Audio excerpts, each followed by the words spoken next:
ဆက်လက်ပြီး AutoCAD နဲ့ပတ်သက်တဲ့ AutoCAD Selection အကြောင်းတွေကို Notes တွေရော Option တွေရောအရင်လေ့လာကြည့်ပါမယ်။အဲ့တော့ AutoCAD မှာကျွန်တော်တို့ Selection နဲ့ပြောလိုက်ပြီဆိုလို့ရှိရင်ကျွန်တော်တို့ Selection method က3နည်းရှိတယ်။ဟုတ်ပြီနော်။အဲ့တော့ Select method ဆိုတဲ့သဘောတရားက Object တွေကိုကျွန်တော်တို့ကတစ်ခုခုအသုံးချခြင်းတဲ့အခါ Copy ကိုခြင်းတဲ့အခါ Move လုပ်ခြင်းတဲ့အခါသို့မဟုတ်တခြား command တွေမှာလည်း Select method ကမဲ့အခါမျိုးကြလို့ရှိရင်ကျွန်တော်တို့ကအရင် Selection method နည်းတွေကိုအရင်လေ့လာကြည့်ဖို့လိုတယ်။ AutoCAD မှာကျတော့ Page Selection ရှိတယ်တဲ့နော် Page Selection ရှိတယ် Window Selection ဆိုတာရှိပါတယ် Crossing Selection ဆိုတာရှိတယ်ဒီနေရာမှာတော့ကျွန်တော်တို့က AutoCAD နဲ့ပတ်သက်တဲ့ Selection လေးတွေကို Green Screen လေးနဲ့အနောက်မှာ Notes လေးရေးပေးထားပါတယ် Page Selection ဆိုတဲ့အဓိပ္ပာယ်က Select Object Object ပေါ်ကို Direct Click ချပြီးတော့မှတ်တာဖြစ်ပါတယ်အဲ့တော့ကျွန်တော်တို့အရင်တော့ AutoCAD Intro လေးမှာကျွန်တော်တို့ပြောတာရှိပါတယ်ကျွန်တော်တို့ Select မှတ်တဲ့အခါမှာကျွန်တော်တို့ရဲ့ Cursor ကအလုံးနှစ်ခုကိုလှုပ်တယ်နံပါတ်1ချက်ပထမက crosshair ရဲ့နံပါတ်2ဒုတိယကျတော့ pit box crosshair ရဲ့ pit box ရဲ့ crosshair ကျတော့ draw လုပ်တဲ့အလုပ်ကိုလုပ်ပြီးတော့ pit box ကကျတော့ select မှတ်တဲ့အလုပ်ကိုလုပ်တယ်အဲ့တော့အရှိရ lesson တွေမှာကျွန်တော်တို့က select မှတ်တဲ့အခါမှာ pit box ကိုအသုံးပြရဖြစ်တဲ့ကြောင့်မလို့ pit box ရဲ့ site လေးအလဲက4000အတုံးလေးရဲ့အရွယ်အစားကိုကျွန်တော်တို့အရှိမပြင်ဆင်မှုသားရှိပါတယ်သူ့ကိုကျွန်တော်တို့က option ကပြင်ခဲ့တာပေါ့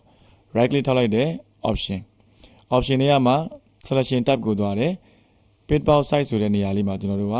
အရွယ်အစားကိုအတိုးလျှော့ဒီမှာလုပ်လို့ရတယ်။ဘာဖြစ်လို့လဲဆိုတော့ object တွေကိုကျွန်တော်တို့အနေနဲ့ pit selection ပေးတဲ့အခါမှာ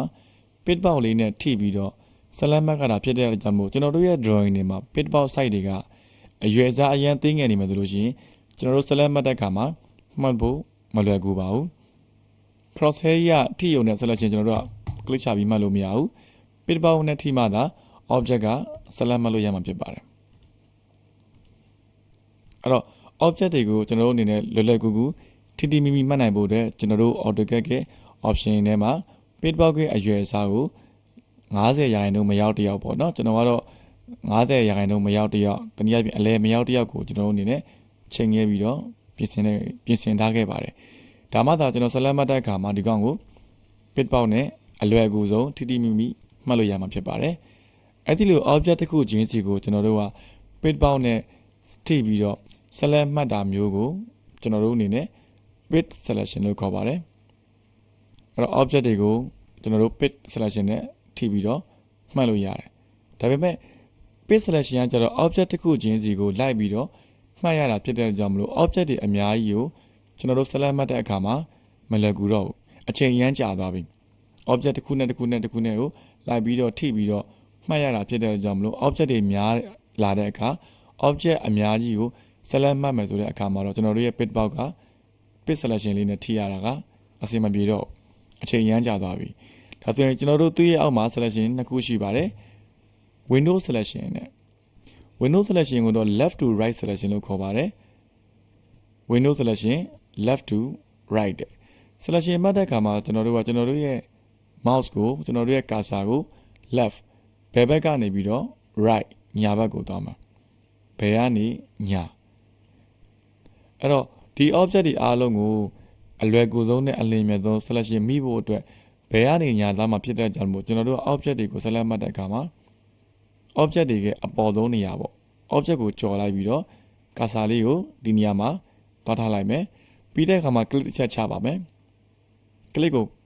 left click ကိုနော် left click ကိုတစ်ချက်နှိပ်ထားရုံပဲကျွန်တော်တို့ click ကြီးကိုဖိထားကြမလို့ပါဘူးဟုတ်နော် click ကိုဖိထားတာမလို့ပါဘူးတစ်ချက်ပဲ one click ပဲတစ်ချက်နှိပ်ပြီးသွားပြီဆိုရင် mouse ကိုကျွန်တော်တို့က left ကနေ right ထိဒါဆိုလို့ရှိရင်ကျွန်တော်တို့အပြာရောင် area လေးပေါ်လာပါပြီအဲ့တော့အဲ့ဒီ area နဲ့ကို select မှတ်ခြင်းတဲ့ object တွေအားလုံးကိုအပြည့်အစုံဝင်အောင်လို့ကျွန်တော်တို့အနေနဲ့ right ဘက်ကိုဆွဲရပါမယ်ကျွန်တော်တို့ select မှတ်ခြင်းတဲ့ object ကိုအခုလိုမျိုးအပြည့်အစုံမဝင်ဘူးဆိုလို့ရှိရင်ကျွန်တော်တို့အနေနဲ့ left to right selection ကအားလုံးကိုမှတ်မှာမဟုတ်ပါဘူး window selection ရဲ့အဓိပ္ပာယ်ကကြတော့ object တွေကို left to right selection ဆွဲရပါတယ်အဲ့တော့သူ့ရဲ့ object area selection area ထဲမှာအပြည့်အစုံဝင်တဲ့ object တွေကိုသူက select မှတ်ပြီးတော့ပေးသွားမှာဖြစ်ပါတယ်အဲ့တော့ left to right ကိုသွားလိုက်မယ်ကိုလိုချင်တဲ့ object တွေကို selection area ထဲမှာအပြည့်အစုံဝင်အောင်လို့ကျွန်တော်တို့ဝင်မယ်ပြီးတဲ့အခါမှာကျွန်တော်တို့ကတစ်ချက် click နှိပ်ချပါမယ်ဒါဆိုရင်ကျွန်တော်တို့ selection ဝင်သွားပါပြီအဲ့တော့အကယ်၍များသာကျွန်တော်တို့က left to right လို့မှတ်တဲ့အခါမှာလက်ရှိအခုလိုပုံစံမျိုးဆိုလို့ရှိရင် selection ဝင်သွားမှာကအပေါ်က circle နှစ်တန်းပဲ selection ဝင်ပြီးတော့အောက်ကတဝက်တစ်ပြက်ထိနေတဲ့ circle တွေကိုတော့ selection ကဝင်မှာမဟုတ်ပါဘူး left to right selection ကဟုတ်ပြီနော်အဲ့တော့ကျွန်တော်တို့အနေနဲ့ window selection ဖြစ်တဲ့ left to right selection ကိုမှတ်တဲ့အခါမှာ object တွေက selection area တွေကိုအပြည့်စုံဝင်သွားမှာပဲ select မှတ်တယ်တနည်းအားဖြင့် selection area တွေကိုအပြည့်စုံဝင်သွားသော object တွေကိုဒါလေး select မှတ်ပေးတယ်လို့နားလည်ရပါမယ်သူရဲ့အောက်ကတစ်ခုကကျတော့ crossing selection ဖြစ်ပါတယ် crossing selection ကကြတော့ကျွန်တော်တို့ right to left ဖြစ်ပါတယ်အကြောင်းကလည်းမတူတော့ပါဘူး left to right က color နဲ့ right to left က color နဲ့မတူတော့ပါဘူးအဲ့တော့ left to right က color ကကြတော့ပြောင်းအောင်ဖြစ်ပြီးတော့ right to left က color ကြတော့အစိမ်းရောင်နေဖြစ်နေတာပေါ့နော်အဲ့တော့အကြောင်းမတူတော့သလိုသူရဲ့ selection နဲ့ပတ်သက်တဲ့ properties တွေကလည်းမတူတော့ right to left ကကြတော့ object တွေကအပြည့်စုံဝင်သည်ဖြစ်စေမဝင်သည်ဖြစ်စေသူရဲ့ selection area နဲ့ထိသွားတဲ့ object မှန်သမျှအားလုံးကိုသူက select မှတ်ပြီးမှဖြစ်ပါတယ်အဲ့တော့လက်ရှိပုံမှာဆိုလို့ရှိရင်ကျွန်တော်တို့ရဲ့ column လေးတွေရဲ့အောက်အတန်းကကြတော့ selection area တွေကို object တွေကအပြည့်စုံရောက်နေရမျိုးမဟုတ်ဘူးသို့ပေမဲ့ကျွန်တော်က left ကနေ right ကိုဆွဲပြီးတော့ click ချလိုက်တဲ့အချိန်မှာတော့အဲ့ဒီ circle 3တန်းစလုံးက selection မိသွားပါတယ် left to right crossing selection ဖြစ်ပါတယ် right to left window selection ဖြစ်ပါတယ်အဲ့တော့ right to left ဆိုလို့ရှိရင် window selection က left to right ဆိုလို့ရှိရင် window selection ကသူ့ရဲ့ selection area တွေကိုအပြည့်စုံဝင်သွားသော object ကိုဒါလေး select မှတ်ပေးမှဖြစ်ပါတယ်ရမယ်နော်နောက်တစ်ခုကကြတော့ right to left right to left ဆိုလို့ရှိရင်တော့ကျွန်တော်တို့ရဲ့ selection area တွေကိုအပြည့်စုံဝင်သည်ဖြစ်စေမဝင်သည်ဖြစ်စေ object ကိုထိတာနဲ့မှန်သမျှအကုန်မှတ်သွားမှာဖြစ်ပါတယ်နောက်တစ်ခုက selection တွေပေးတဲ့အခါမှာကျွန်တော်တို့ကလိုချင်တဲ့ selection area လေးကိုပဲကွက်ပြီးတော့မှတ်ချင်တယ်ဆိုလို့ရှိရင်တော့ AutoCAD version 2022မှာတော့ကျွန်တော်တို့အပြင်လွတ်တဲ့နေရာမှာတစ်ချက် click ချလိုက်ပါဟုတ်ပြီနော် click ချပြီးသားရဆိုလို့ရှိရင်ကျွန်တော်တို့ရဲ့ command box ထဲမှာ FENC ဆိုတဲ့ font ဆိုတဲ့ option ရှိပါတယ် font option ကိုတစ်ချက် click နှိပ်ပြီးသားရဆိုလို့ရှိရင်ကျွန်တော်တို့ရဲ့ selection လေးက area ပျောက်သွားပြီးတော့ line လေးအသွင်ဖြစ်သွားပါမယ်ဒါဆိုရင်ကျွန်တော်တို့အနေနဲ့ selection တွေကိုကိုလိုသလို object တွေကိုမှတ်လို့ရပါပြီမလိုချင်တဲ့ object တွေကိုခြံထားခဲ့လို့ရနိုင်ပါတယ်လက်ရှိပုံမှာဆိုလို့ရှိရင်ကျွန်တော် font line လေးနဲ့ထိသွားတဲ့ select object လေးတွေပဲမိသားလာဖြစ်ပြီးတော့ကျန်တဲ့မထိတဲ့ select တွေကကျွန်တော်အနေနဲ့ selection ထဲမှာမဝင်သွားပါဘူးဒါက AutoCAD နောက်ပိုင်း version တွေမှာပါလာတဲ့ selection feature အသစ်တွေဖြစ်ပါတယ်နောက်တစ်ခါပြန်လုပ်ပြပါမယ် selection သုံးဖို့အတွက်လွတ်တဲ့နေရာမှာတစ်ချက် click ချလိုက်ပါ mouse ကိုဖိထားဖို့မလိုပါဘူးတစ်ချက်နှိပ်ပြီးသွားဆိုလို့ရှိရင်ရပြီအဲ့တော့ကိုက window crossing က selection area နဲ့မသွားချင်ဘူးဆိုလို့ရှိရင် selection ရဲ့ command box ထဲမှာ font ဆိုတာကိုရွေးမယ်F4 နော် font ကိုနှိပ်ပြီးသွားရဆိုလို့ရှိရင်ကျွန်တော်တို့အနေနဲ့ကိုမှတ်ချင်တဲ့ selection လေးတွေဒါမျိုးလေးတွေတွဲဝိုက်ပြီးတော့မှတ်လို့ရနိုင်ပါတယ်မှတ်စရာမရှိတော့ဘူးပြန်ထွက်ချင်တဲ့အခါမှာ enter တစ်ချက်ခေါက်ချလိုက်ပါတယ်ဒါဆိုလို့ရှိရင်ကျွန်တော်တို့ခုနက selection တွေကို font နဲ့ပေးခဲ့တဲ့ object တွေကိုပဲ selection ကမှတ်ပြီးဖြစ်ပါတယ်เนาะဆိုတော့ကျွန်တော်တို့ select မှတ်တဲ့အခါမှာဒါမျိုးလေးတွေအသုံးဝင်ပါတယ်အဲ့တော့ selection နဲ့ပတ်သက်ပြီးတော့အခြေခံတွေကိုပြန်နှိပ်ပြီးသားရဆိုလို့ရှိရင်အခြေခံတွေကိုကျွန်တော်တို့လေ့လာပြီးသွားတဲ့အခါမှာကျွန်တော်တို့အနေနဲ့ option ထဲမှာ selection အတွက်မဖြစ်မနေသိရတဲ့အကြောင်းရင်းလေးတွေအမှန်ကြီးလေးတွေချစ်ဖို့လိုပါတယ်နံပါတ်1ချက်က option တွေကကျွန်တော်တို့ selection ထဲမှာ selection tab ထဲမှာเนาะ option တွေကမှာ selection tab ထဲမှာ selection mode ဆိုတဲ့ခေါင်းစဉ်အောက်မှာ noun verb selection ဆိုတာရှိပါတယ်အဲ့ဒီ noun verb selection ကိုကျွန်တော်တို့ကအမှန်ကြီးလေးချစ်ထားပေးဖို့လိုအပ်ပါတယ်အကယ်၍များသာကျွန်တော်တို့ခင်ဗျားတို့က noun verb selection အမှန်ကြီးပြုတ်ခဲ့မယ်ဆိုလို့ရှိရင်ဒီနားလေးမှာအမှန်ကြီးကိုဖြုတ်ထားမယ်ဆိုလို့ရှိရင်ကျွန်တော်တို့ select မှတ်လိုက်တယ် command တစ်ခုကိုကျွန်တော်တို့ဝင်လိုက်တယ် selection ကပြန်ပြီးတော့ထွက်သွားတယ်ဟုတ်ပြီနော်ကျွန်တော်တို့ select မှတ်လိုက်တယ်တခုခုကျွန်တော်တို့နှိပ်လိုက်တယ်ဆိုလို့ရှိရင် selection ကပြန်ထွက်သွားတယ်နောက်တစ်ခေါက် selection ပြန်မှတ်ကြတာမျိုးပေါ့အဲ့တော့ကျွန်တော်တို့အနေနဲ့တစ်ခါတလေမှာ object တွေကို selection မှတ်ပြီးတော့မှ command ပေးခြင်းပေးမယ်အသုံးချရင်ချမယ်ဆိုတော့ selection မှတ်တာကိုကျွန်တော်တို့ကအရှေ့နောက် ခွဲခြားလို့မရအောင်အဓိပ္ပာယ်က object တစ်ခုကို copy ကူးခြင်းတယ် object ကိုအရင် select မှတ်ပြီးတော့မှ copy နှိပ်ခြင်းနဲ့နှိပ်မှာပဲဒါမှမဟုတ် copy ကိုအရင်ယူပြီးတော့မှ object ကို select မှတ်ခြင်းနဲ့မှတ်မှာပဲဒါပေမဲ့ကျွန်တော်တို့ project တွေဆွဲတဲ့ပုံတွေဆွဲတဲ့အခါမှာတော့တကူးတကကြီး copy ကိုအရင်ယူပြီးတော့ object ကိုမှတ်မှရမယ်ဆိုတဲ့အနေအထားမျိုးဟာကျွန်တော်တို့ကသိအဆင်မပြေဘူးတခါလေမှာကိုက select လေး like ကောက်ပြီးတော့မှဒီ object လေးကို copy ပွားခြင်းတာလို့ selection အရင်မှတ်မိတဲ့အခါမျိုးတွေလည်းဖြစ်တတ်ပါတယ်အဲ့ဒီအချိန်မှာကျွန်တော်တို့ AutoCAD ရဲ့ option ထဲမှာ noun verb selection ကိုအမှန်ကြီးဖြုတ်ထားမိတယ်ဆိုလို့ရှိရင်ကျွန်တော်တို့ကဒီကောင်ကို command ကိုဝင်ပြီးတော့မှပဲ select လုပ်လို့ရမယ်ဆိုတာကိုနားလည်ရပါမယ်အဲ့တော့ဒီ option ကကျွန်တော်တို့အဆင်မပြေတာဖြစ်တဲ့အတွက်ကြောင့်မလို့ကျွန်တော်တို့ကအမြဲတမ်း noun verb selection လေးကိုအမှန်ကြီးလေးချိန်ထားပေးဖို့လိုအပ်ပါတယ်ဒါမှသာ object တွေကိုအရင် select မှတ်ပြီးတော့ command ကိုဝင်လိုက်လေ selection ကနေပြီးတော့ပြန်ပြီးတော့ထပ်မှာမဟုတ်ပါဘူးနောက်တစ်ချက်ကကျတော့ဒီ selection type ထဲက option တွေအားလုံးကိုပြီးပြီးရောဆိုပြီးတော့အမှန်ကြီးချစ်လို့မရပါဘူး number 2 use sheet to add to selection အတိကောင်ကတော့ကျွန်တော်တို့အမှန်ကြီးချစ်ထားလို့အဆင်မပြေတော့သူ့ကိုတော့ဖြုတ်ထားပေးရတယ်ဟုတ်ပြီနော်ဘာဖြစ်လို့လဲဆိုတော့ကျွန်တော်တို့က AutoCAD တွေမှာ select မှတ်တဲ့အခါမှာ window ဘက်ကောက်ကောက် crossing ဘက်ကောက်ကောက် selection တစ်ခါမှတ်ပြီးသားလို့နောက်ထပ် select မှတ်တဲ့အခါမှာပထမမှတ်လိုက်တဲ့ selection တွေကပြန်ပြောင်းမသွားတော့ selection ကအားလုံးပေါင်းသွားတယ်ပေါ့အဓိပ္ပာယ်ကကျွန်တော်က circle တစ်ခုကို select မှတ်လိုက်တယ်ဒီဘက်က circle ကိုလည်း select မှတ်လိုက်တယ်ပထမ circle selection ကပြန်ပြောင်းမသွားဘူးဘယ်လိုပဲ select မှတ်မယ်အရင် select မှတ်ခဲ့တဲ့ object တွေကပျောက်ကွယ်မသွားဘူး selection ဝင်နေတော့မယ်ပေါ့ဒါပေမဲ့ကျွန်တော်တို့ခင်ဗျားတို့ရဲ့ option ထဲမှာ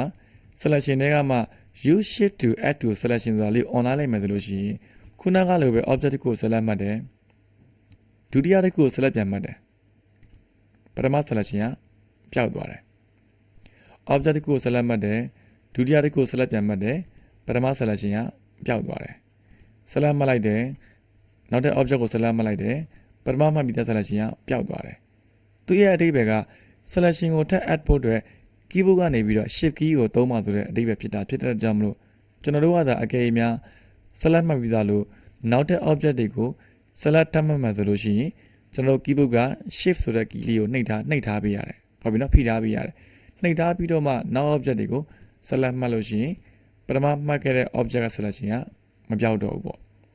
ဒါပေမဲ့ဒီနည်းလမ်းကြီးကကျွန်တော်တို့အနေနဲ့သုံးရတာအဆင်မပြေပါဘူးဒါကြောင့်မလို့ကျွန်တော်တို့က selection တွေကိုတကူးတကကြီး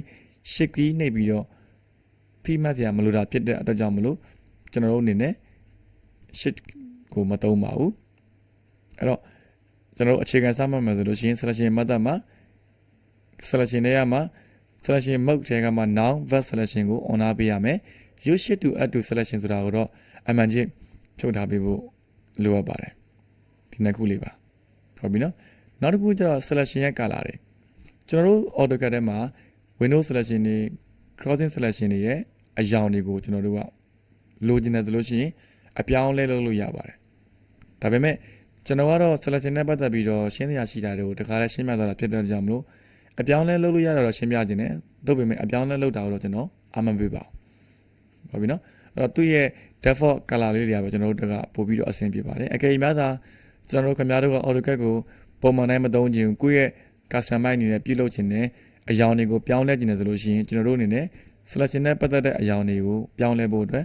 selection တွေကမှညာဘက်အောက်နားလေးမှာရှိတဲ့ virtual effect